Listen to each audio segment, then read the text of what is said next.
আপনি যদি সত্য ঘটনাটা তার সামনে নিয়ে যান, সে বলে যে এগুলো সব বানোয়াট কথা, তাদের যে ইসলামী আন্দোলন সেটিকে ঠেকানোর জন্য এই কাজগুলো করা হয়েছে।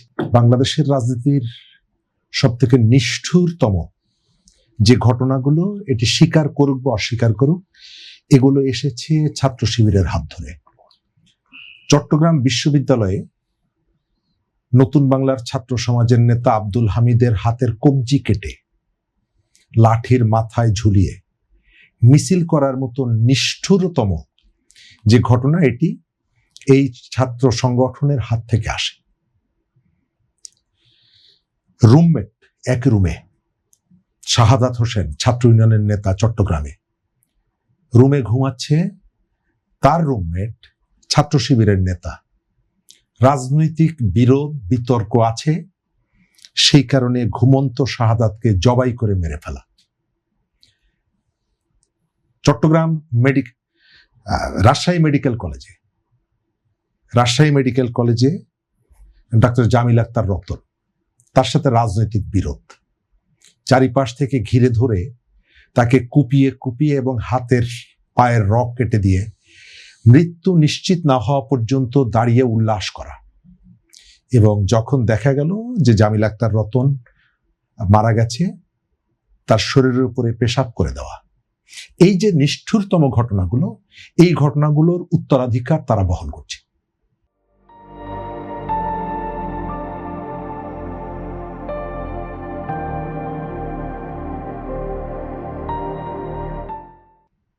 রাজনৈতিক কারণে দ্বন্দ্ব বিতর্ক এগুলো হতেই পারে, তর্ক বিতর্ক হতে পারে, কিন্তু রাজনীতিতে এই যে নিষ্ঠুর যে ঘটনাগুলো, এই নিষ্ঠুর ঘটনাগুলো, এটাকে আপনি কোনোভাবে রাজনীতি দিয়ে অন্য কোনো যুক্তি দিয়ে এগুলোকে জাস্টিফাই করতে পারবেন না। আমি এই যে 3-4টা ঘটনার কথা বললাম, এই ধরনের অসংখ্য ঘটনা আছে। চট্টগ্রাম জাহাঙ্গীরনগর বিশ্ববিদ্যালয় ছাত্র দলের নেতা কবির, তাকে কুপিয়ে মেরে ফেলা।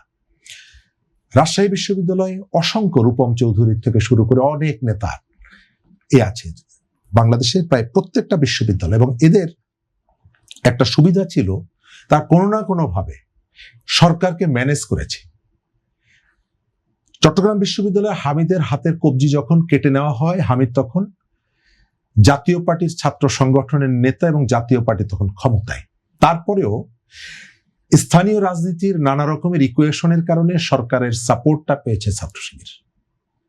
আবার অন্য যে ক্যাম্পাসগুলোতে, সেই ক্যাম্পাসগুলোতে চট্টগ্রাম বিশ্ববিদ্যালয়ের সঞ্জয় তলাপত্র ছাত্র ইউনিয়নের নেতা ছিল। চট্টগ্রামের ঐতিহ্যবাহী শাটল ট্রেন বিশ্ববিদ্যালয়ের ট্রেন স্টেশনে দাঁড়িয়ে আছে এক মা বাবার একমাত্র সন্তান, জাস্ট তাকে এসে পিটিয়ে এবং কুপিয়ে হত্যা করা। এই ধরনের প্রায় প্রত্যেকটা বিশ্ববিদ্যালয়ে আপনি এই নিষ্ঠুর ঘটনাগুলো পাবেন, কিন্তু তাদের একদিকে তারা বিভিন্ন সময় সরকারগুলোর সাপোর্টটা পেয়েছে, সুবিধাটা পেয়েছে। আওয়ামী লীগ 15 বছর ক্ষমতায় ছিল, তো রাজশাহী বিশ্ববিদ্যালয়ে আজ থেকে 15 বছর আগে ছাত্রলীগের নেতা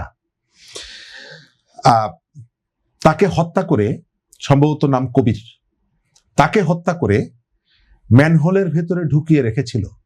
কিন্তু আওয়ামী লীগ 15 বছর, ফারুক আওয়ামী লীগ 15 বছরে তার নিজের সেই কর্মীটার হত্যাকাণ্ডের সাথে যারা যুক্ত, তাদেরকে আইনের মুখোমুখি দাঁড় করাতে পারেনি।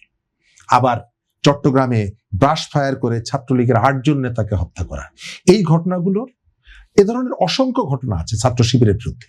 এবং এটা সবাই স্বীকার করবে যে বাংলাদেশের তাদের ডেডিকেশন, তাদের পড়াশোনা, অনেক কিছু নিয়ে তারা গর্ব করে। তারা ছাত্রদের কাছে নিয়ে যায় তাদের কতগুলো স্টুডেন্ট প্রো ইন্টারেস্ট, সেগুলো নিয়ে যায়, তারা কতগুলো সোশ্যাল ওয়েলফেয়ারের কাজগুলো করে, এগুলো সবই সত্য।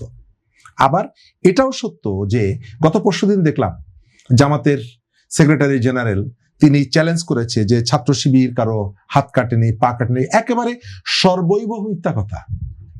প্রথমত হয়তো তার জানার কথা না, হয়তো তিনি জানেন না, অথবা ইচ্ছাকৃতভাবে তিনি জিনিসটাকে অস্বীকার করতে চাইছেন। কিন্তু বাংলাদেশের হাত কাটা, গলা কাটা, হত্যা করা, কুপিয়ে মেরে ফেলা, এই যে ঘটনাগুলো, এই ঘটনাগুলোর সাথে একসময়ের ছাত্র সংঘ এবং পরে ছাত্র শিবির তার সম্পৃক্ততা আছে। এবং পৃথিবীর অনেকগুলো জায়গায় জার্নালে রিপোর্ট বেরিয়েছে যে পৃথিবীর মধ্যে নিষ্ঠুরতম যে ছাত্র সংগঠনগুলো আছে তারা একটা হচ্ছে ছাত্র শিবির।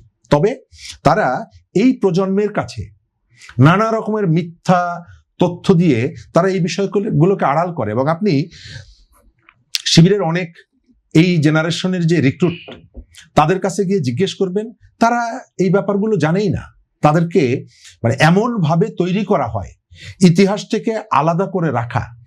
আপনার কয়েক মাস আগে তাদের একটা পাবলিকেশনে বলা হয়েছিল যে যারা মুক্তিযুদ্ধ করেছে তারা পরবর্তীকালে নাকি সরি বলেছে যে আমরা ধর্মের বিরুদ্ধে দাঁড়িয়েছিলাম।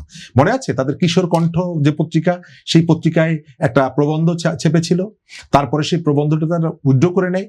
এবং এই ধরনের যে বানোয়াট, মিথ্যাচার এবং ইতিহাসকে বিকৃত করার অসংখ্য ঘটনা তাদের লিটারেচারের মধ্যে আছে। এবং তারা যে জেনারেশনটা গড়ে তুলছে এই জেনারেশনের মধ্যে সেই ধরনের ভাবনাগুলো তারা ঢুকিয়ে রাখছে। এবং তাদেরকে আপনি এই কথাগুলো একেবারে হাতে নাতে প্রমাণ দিয়ে বিশ্বাস করাতে পারবেন না। কেন? কারণ হচ্ছে এক ধরনের ডগমা তাদের মধ্যে আছে। তারা ওই জায়গা থেকে বের হতে পারে না। তারা ইতিহাস চর্চা করে না, ইতিহাস পড়তে চায় না। এবং তারা মনে করে আপনি যদি সত্য ঘটনাটা তার সামনে নিয়ে যান, সে বলে যে এগুলো সব বানোয়াট কথা। তাদের যে ইসলামী আন্দোলন সেটিকে ঠেকানোর জন্য এই কাজগুলো করা হয়েছে। এগুলোর কারণটা কি? কারণটা হচ্ছে তারা নিজেরা তাদের মতো করে একটা ইতিহাস, এই তাদের যে প্রজন্মটা তাদেরকে রাজনীতির সাথে যুক্ত করেছে, যে নেতাকর্মীরা আসে তাদের সামনে এই জিনিসগুলো তুলে ধরে এবং তাদেরকে বিভ্রান্ত